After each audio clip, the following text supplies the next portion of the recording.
Thank you so much, Governor and First Lady and Honorable Prime Minister, for inviting me. It is really a tremendous pleasure to be here in Sint Maarten again and to be on a different side of the island that is certainly a lot more picturesque and enjoyable than I'm used to.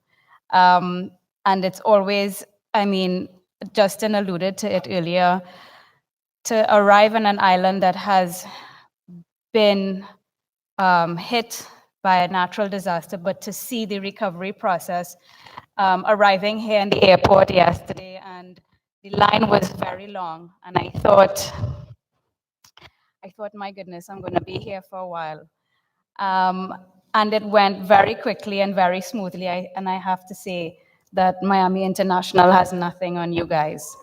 So yeah, I mean, I was quite surprised, very surprised, and I mean, it was a heavy crowd at the airport, and to see boats still sitting on their sides on land, so surreal, but to see the recovery process is really heartwarming and encouraging.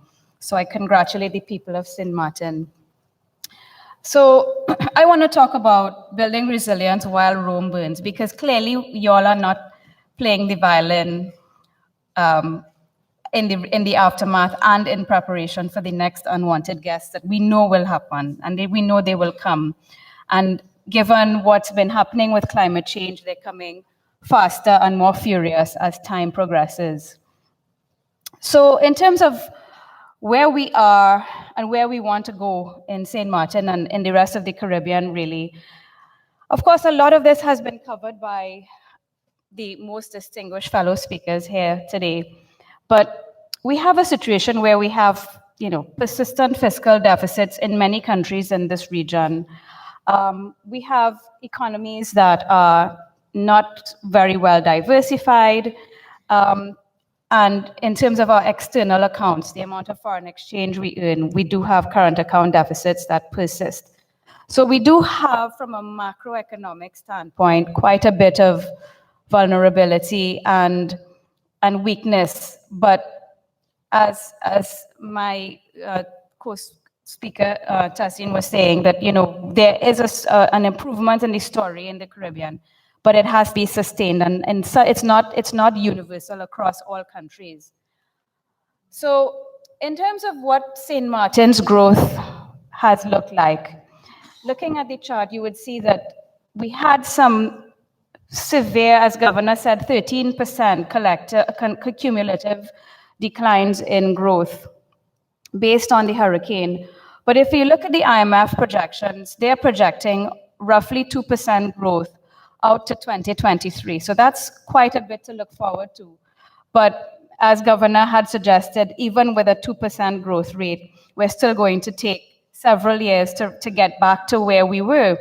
And actually, the IMF found that even 20 years after after an average storm hits, 20 years later, they can still see, and we can still feel the effects of the storm on the macroeconomy. And that's after an average storm has hit. After Category 5, you can imagine it takes longer than 20 years. Okay, so it's going to take us some time to recover from this. That much is clear. We know that we had massive declines in tourism based on the passage of the storm. We had basically 1/3 of hotel rooms becoming inoperable between August 2017 and 2017 in Sint Maarten. And you can see other countries that have had similar or even greater impacts to their tourism sectors in the aftermath of the hurricanes. No. Maybe this one? No. Oh, for here. Sorry, excuse me.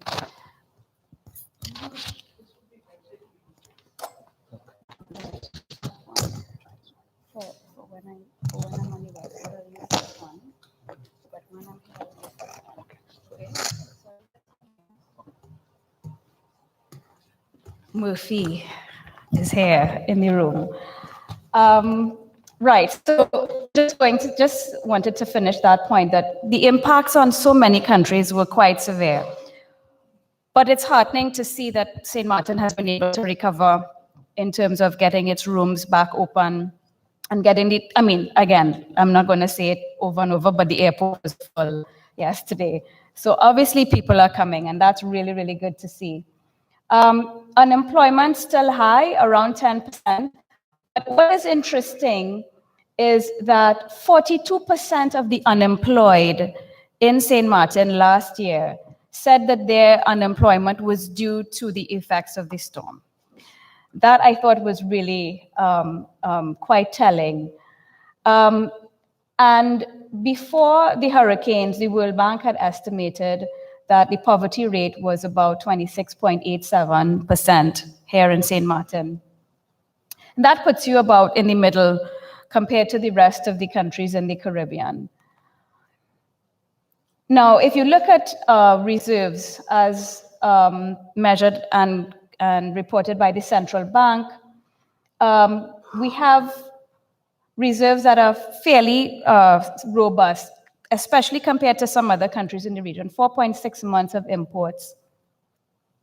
But the IMF is saying that high excess liquidity domestically could continue to put some pressure on this. And this is added to the pressure that the fall off in tourism arrivals would have put on your external accounts.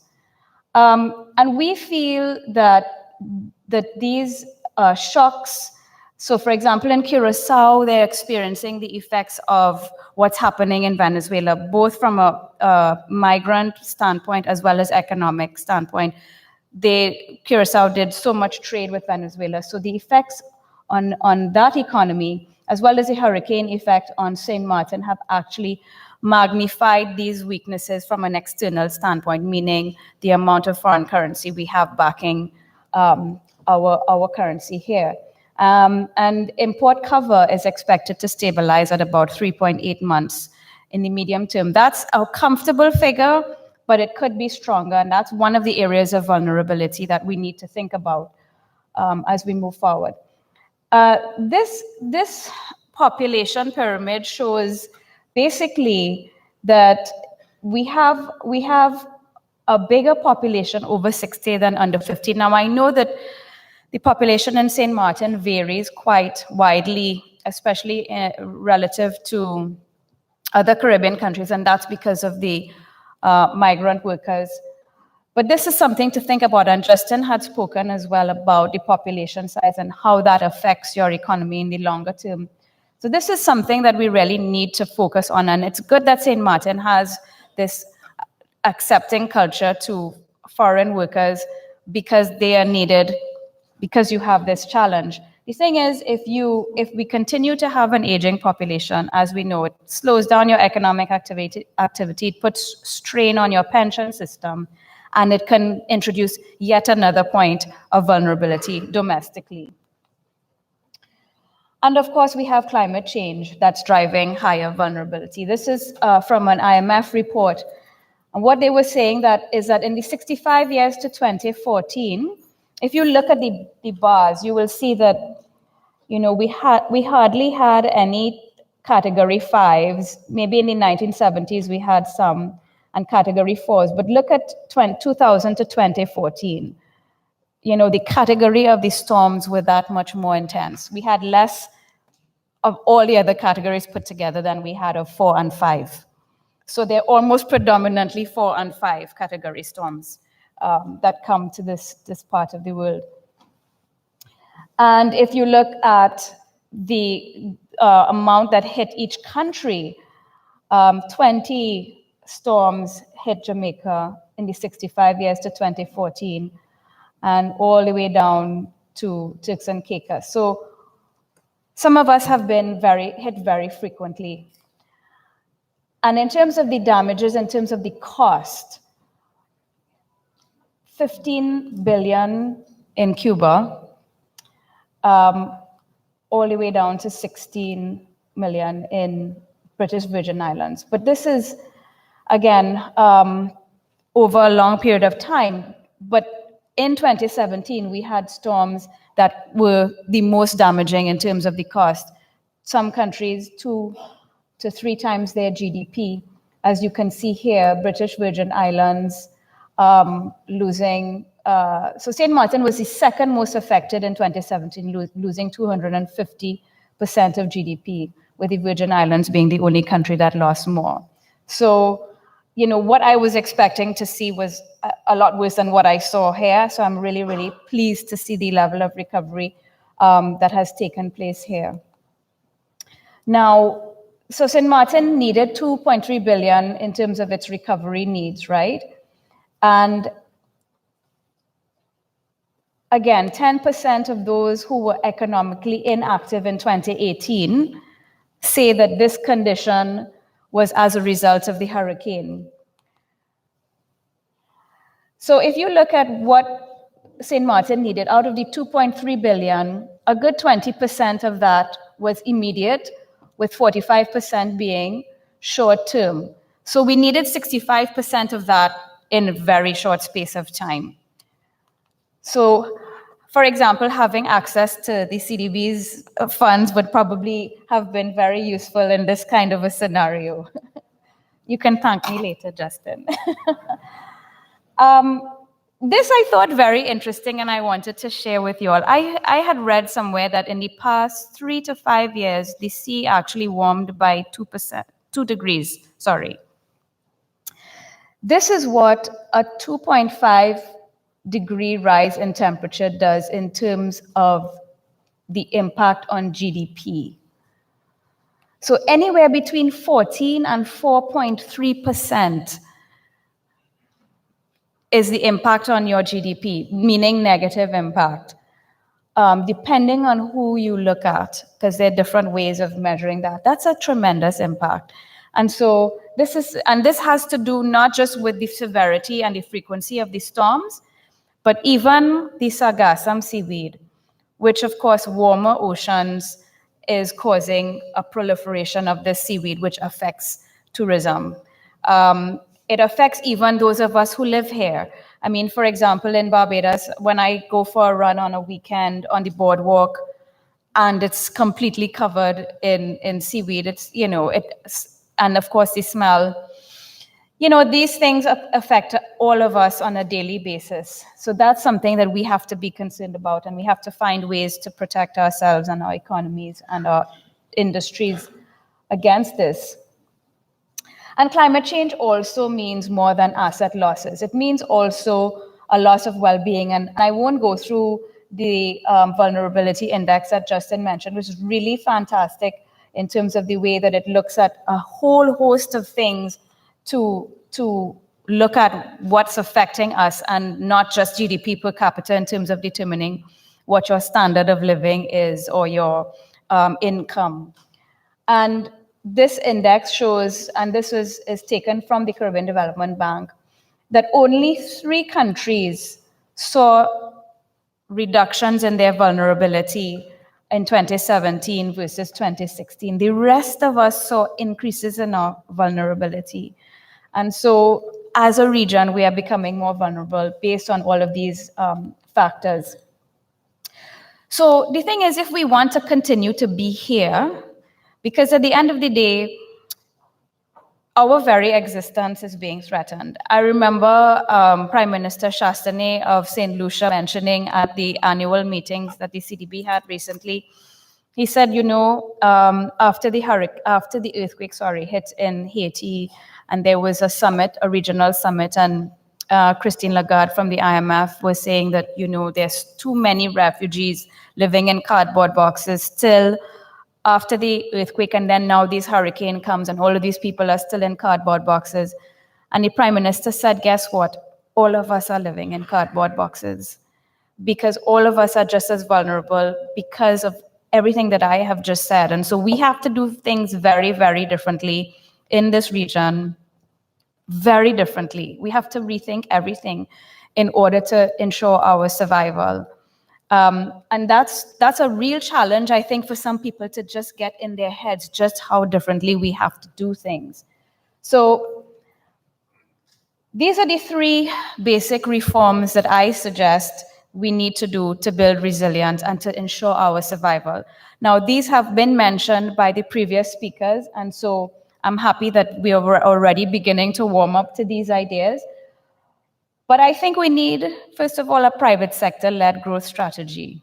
And we have to recognize that governments and government spending cannot create sustainable growth. Okay, and I will talk a little bit about why in a little while. We need to build fiscal responsibility, and actually, it says fiscal responsibility. Normally, it's that's the word that we use. That's the term that we use. But Governor Antoine, the governor of the Central Bank of the Eastern Caribbean, says he prefers to say fiscal resilience, in keeping with the overall theme, and national savings in the form of a sovereign wealth fund, which Tassin had mentioned, and of course, ensuring gender equality. Now, in terms of each of these three, let's talk about a private sector-led growth strategy. Don't get frightened by this.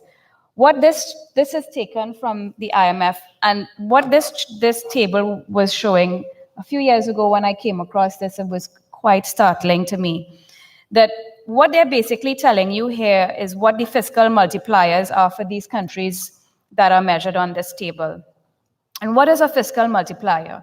Fiscal multiplier is for every dollar that the government spends, how much ends up adding to GDP? In other words, how much does it grow your economy? In no country in this region is the fiscal multiplier 1.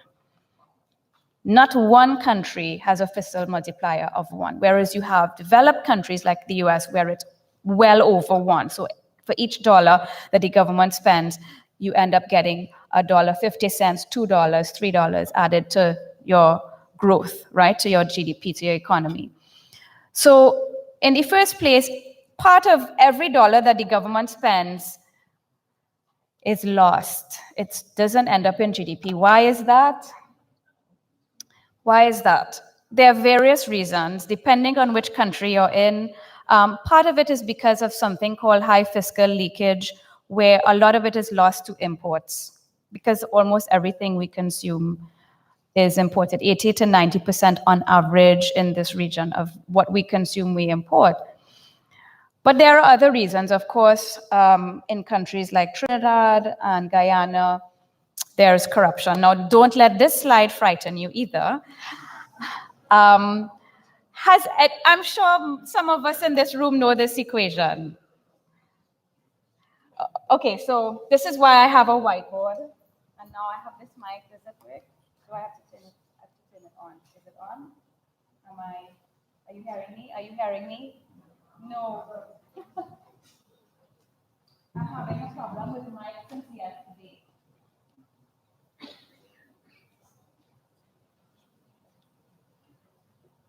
Basically, this, so this equation, oh, I turned it on now, I turned it off. Sorry, are you hearing me now? So this equation is how you measure GDP, how you measure the size of the economy, right? So C is equal to consumption. So that's when we, whatever we buy to eat, housing, transport, everything that we spend money on as individuals basically would end up as consumption, right? I is for investment. So that would be investment in infrastructure, capital, and so on. And G, I'm sure you all can guess what G is. Government spending, right? And X is equal to exports, or anything that you do, like tourism services, for example, that earns foreign exchange via those from outside of your country. And M is imports, right? Now, so we are taught in economics this equation. That's one of the first things we're taught, that to grow your economy, you need to grow consumption, you need to grow investment, you need to grow government spending.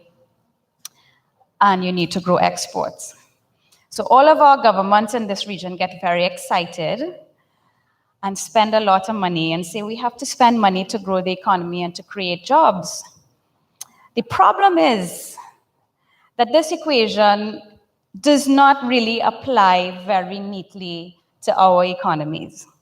And that's because of this fiscal leakage that I mentioned to you earlier, that 80 to 90% of what we consume ends up being imported, and imports has a negative sign, which means it takes away from the size of your economy, takes away from economic activity. So really, in the Caribbean, it should be negative C. And then let's talk about G. So when the government spends and the government pays salaries and the government consumes goods, electricity, vehicles, paper, all of these things, isn't all of that, all of these, the goods that the government consumes, most of that also is imported. And the salaries that the government pays to us for us to consume means, so even G is, it probably should have maybe a negative sign or maybe like a fraction. So maybe 0.2 or something like that. And so the point I'm making is that this is why government spending does not create sustainable growth in this region. And that's a huge misconception that I think a lot of people have in this region, and a lot of governments like to, to make us continue to believe this fallacy and propagate this because they want to spend money and attract votes, and they have a budget that they need to spend.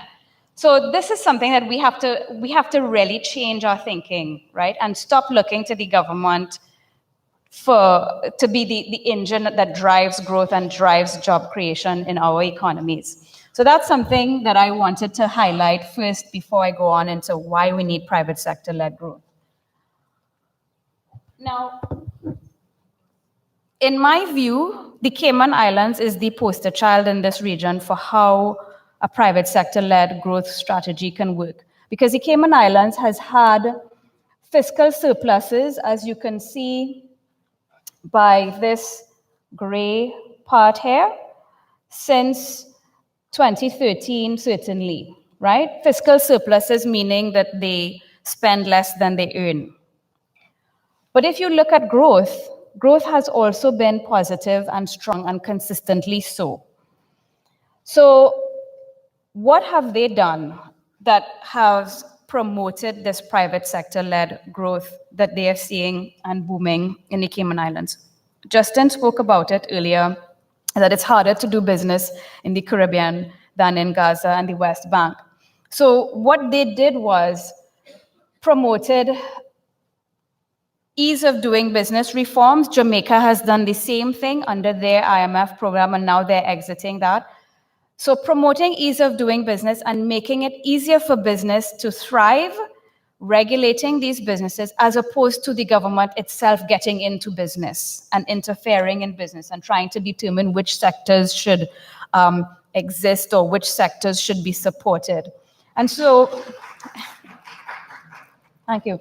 And so in the Cayman Islands, they actually have quite a bit of a diversified economy, even though they used to be very, very much heavily dependent on their offshore financial services sector as well as tourism.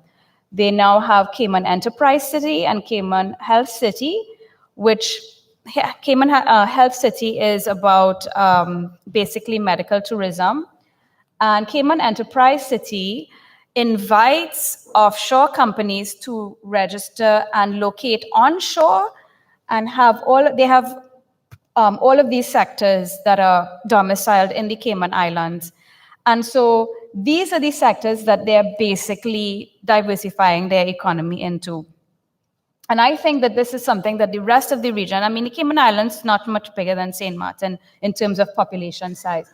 And so I think this is something that the rest of the region could really look to in terms of a model as to how to run your economy and basically give the private sector what it needs to grow and to flourish. Unemployment in the Cayman Islands is actually at historic lows at 2.9% last year. And in St. Maarten, in order to get there, I just wanted to highlight some of the reforms that I think are necessary. So we need to improve vocational training. We need to look at comprehensive labor market reforms, right? And that's in order to give employers more incentive to hire and to retain staff, but also to create the labor market that you need for the private sector to thrive. Reform of restrictive dismissal laws, for example, and protective work permit policies for foreign labor. All of these things, I think, if you reform along these lines, it will help to promote private sector-led activity and, of course, help to promote growth and help to reduce vulnerability in the longer term.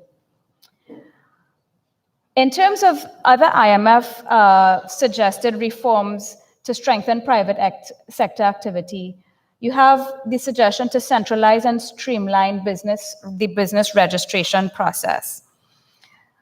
And then, of course, reducing energy costs, which has also been discussed earlier this morning, switching to renewable energy sources.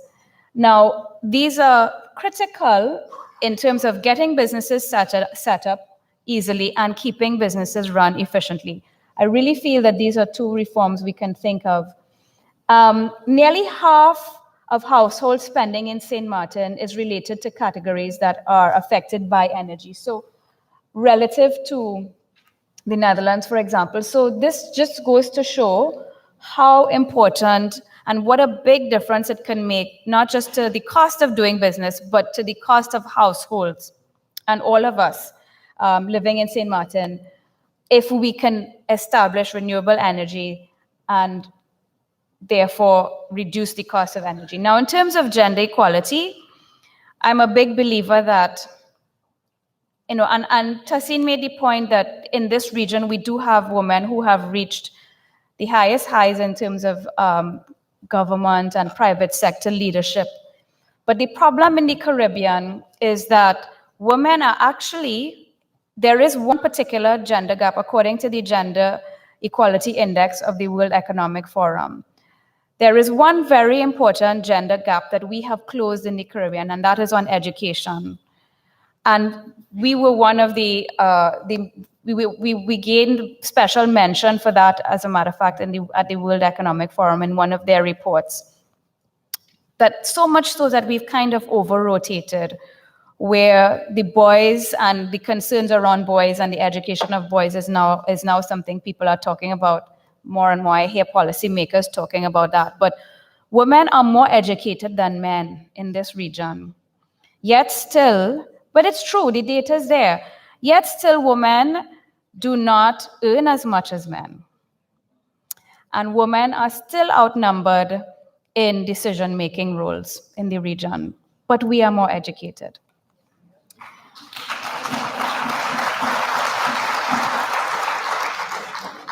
And if we can harness that capital, that human capital better, it will make a big difference to our economies and to our households.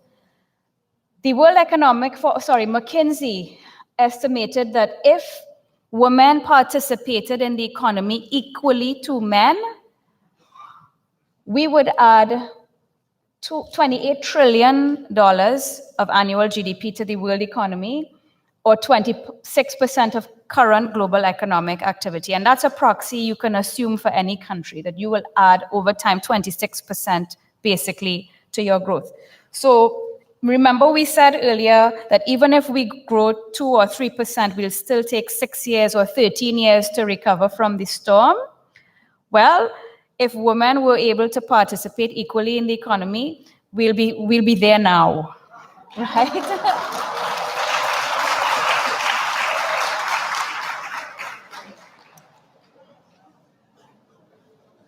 So this is a cross-section of of some Caribbean and Latin American countries showing the potential gains in GDP from higher labor force participation, right?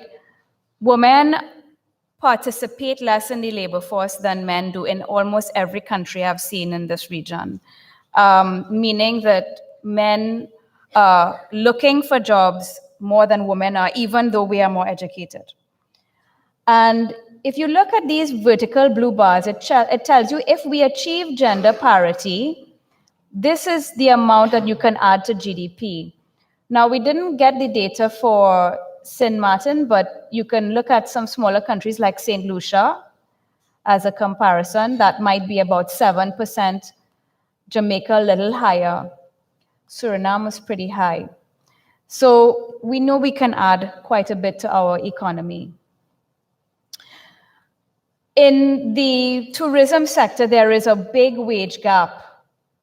We don't have the data for St. Maarten, but you can see from some other countries around the region that there is a gender wage gap in the tourism sector.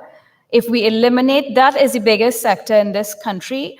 If you can eliminate this wage gap, and insofar as we are more skilled than the men, there is no reason why we should have this wage gap. Again, it will add more to your economy. The distribution of unpaid work. Now, this is something I have a real challenge with. So women do 2 or 3 more hours a day of unpaid care work in the home than men do. And that is probably why we are paid less, because we have to spend less time at work, and because we have to look after kids and or the elderly, and that's also becoming an increasing challenge in this region, that more and more women are looking after not just babies, but looking after elderly parents. But if you look here at unpaid care work of males in the blue, look at it compared to the women. Unpaid work in Latin American countries. We didn't have any Caribbean countries, but it's multiples times the men. And so in addition to being more educated, we work harder at home. And we're still not paid as much, you know?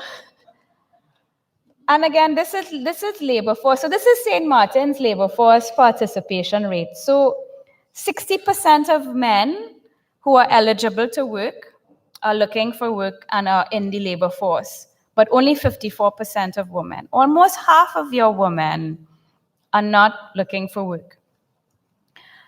And in general, we're more educated than men. I have said that before, right?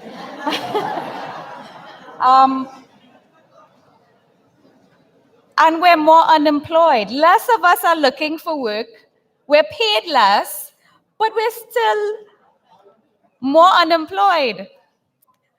I don't get it. I'm not sure why. But again, there are lots of structural issues and constraints. But I go back to my point that I made earlier. We have to think very, very, very differently if we want to survive, if we want to get out of this cardboard box that we all live in. We really have to think differently. And that might be challenging on many levels for many people, men and women, but we really need to force ourselves to think differently. In terms of the policies that could help women to transcend these challenges of participating in the labor force and being able to attract equal salaries to men, we need to have policies to support childcare, and the kinds of roles that women are traditionally invited or accepted in. Those things need to change. But right, I wanted to then say that even if we have private sector-led activity, and we have a thriving private sector that's growing and employing women and paying them the same as men, all of that can be undermined if we are not fiscally prudent. Because when that unwanted guest comes, we need to have buffers. We need to have development partners who can help us, yes, but we need to have our own buffers as well.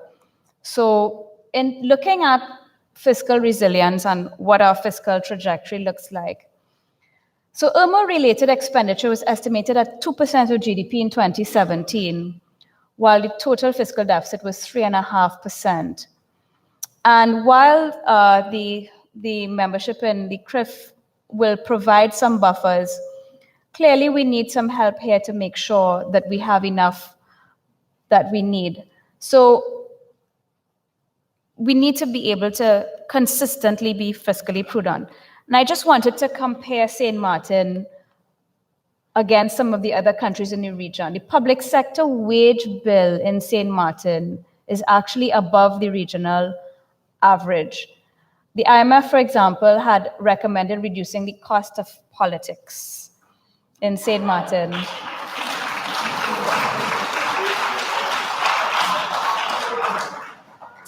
In order to bring this down to the regional average or below the regional average. So yeah, the public sector wage bill is a big part of it. So we need to look at that.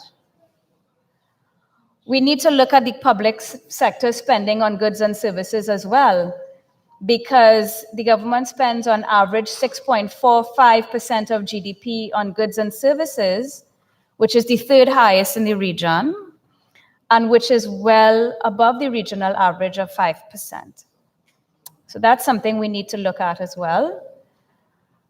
And in terms of spending on subsidies, it's been steadily growing as a proportion of GDP, now up to 6% of GDP. Now that isn't that bad compared to countries like Trinidad, but it's still on an upward trajectory, and it's something that we would want to keep an eye on and think about in terms of sustainability. Now, at 7.7% of GDP, the public pension fund and social insurance, as at September last year, was twice the government's liquidity position, and this violated the fiscal framework. So in terms of the arrears there, we need to think about how we manage that going forward. But we have to look at also this, the fiscal rules and this framework, and how does it serve us here in Sint Maarten? And perhaps this is another area that we can think of in terms of reform. So the rule is no current budget deficits, but we have arrears that have accumulated over time in terms of current budget deficits. Interest payments are capped at 5% of fiscal revenue. But the thing is, as we borrow more to recover from these storms, the cost of your borrowing goes up. If your credit rating drops, the cost of your borrowing goes up. And are we ready, and are we willing to access the international credit markets that could possibly drive us over this, to basically break this rule? And we're supposed to borrow only for capital spending. Now, the thing about it is, how does that speak to natural disaster recovery? And that's something I think we need to look at. And there is no long-term anchor for debt to GDP, which, as Justin had mentioned, there was a paper done by Greenwich and et al. Some years ago that found anywhere between 55 to 56% debt to GDP in this region. Debt then becomes unsustainable, and each additional dollar of debt actually causes your GDP to contract. It actually puts downward pressure on GDP. So we need to have a debt anchor, I think, established for Sint Maarten. And according to the IMF, the track record of Sint Maarten complying with the fiscal rules has been mixed.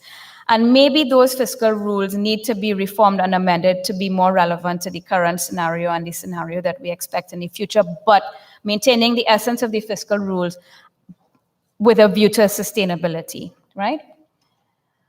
So in terms of building fiscal buffers and to promote resilience, the IMF had recommended 3 steps for Sint Maarten: calibrating the debt ceiling. So they are recommending 40% as a debt limit. Calibrating the structural fiscal rule, and then caps on expenditure growth. So again, they have a rough framework and guideline there, but I think really, and probably this is something we need some national consultation on. And there are lots of countries in Latin America and some in the Caribbean, Grenada and Jamaica, 2 examples. Cayman Islands is another, where they have experience with fiscal rules and how they can make them work better for your long-term sustainability. That's something I think we need to think about. An increase in resilient public investment, for example, from 0 to 80% would actually, this is the Eastern Caribbean, by the way, couldn't get equivalent data for St. Martin. So we're looking at the Eastern Caribbean as a proxy here. So they were saying that in these countries, it will increase output between 3 and 11% to build more resilient, to have more resilient public investment. So reconstruction costs that will be saved, the output decline that will be saved each year. And so you can see that, like for an Antigua, for example, double digits we're expecting would be the long-term return on the investment. So this is something we could think about that might be similar for St. Martin. In terms of the cost of the insurance, being part of the fund is important. Covering 99% of the fiscal costs of natural disasters requires coverage of 13 to 31% of GDP. And this costs, as a member of the CRIF, for example, 0.5 or 1.8% of GDP. So from a fiscal budgeting standpoint, we need to build these costs into the budgeting process so that we have the funds to invest in resilience and also to pay for the insurance. And so we have a financing gap here in terms of what we earn versus what we need to spend to ensure this resilience. So, for example, making insurance fiscally neutral implies, and this is for the Eastern Caribbean again, grants in the range of 0.2 to 1.1% of GDP per year, or $40 million per year in the Eastern Caribbean, and that's so that it does not have a negative impact on their budget. And so we can look at these kinds of ratios and come up with our own scenario here for St. Martin, but this is a rough, and it varies widely according to which country we're thinking of. But those are the kinds of things we need to think of in terms of, again, doing things very differently. We have to budget now specifically for investing in resilience and for the CRIF, for example. Now, in terms of how national savings work, so the sovereign wealth funds, we don't have a lot of experience with sovereign wealth funds in the region. Trinidad, I think, has the longest standing sovereign wealth fund. Guyana has passed legislation. Suriname has passed legislation to establish their own. But these are commodity-dependent, commodity-producing countries. The Turks and Caicos Islands broke that trend, and they established a national wealth fund and capitalized it with $8 million in this fiscal year. So, and they have some guidelines as to what you can do here. The funds can only be withdrawn when you have a balance, an accumulated balance on your sovereign wealth fund of 25% of GDP. Now, again, when you build these rules in for your sovereign wealth fund, you have to think about long-term sustainability, but you also have to think about how you can use it to help recover, but also prepare, and the ex-ante building of resilience.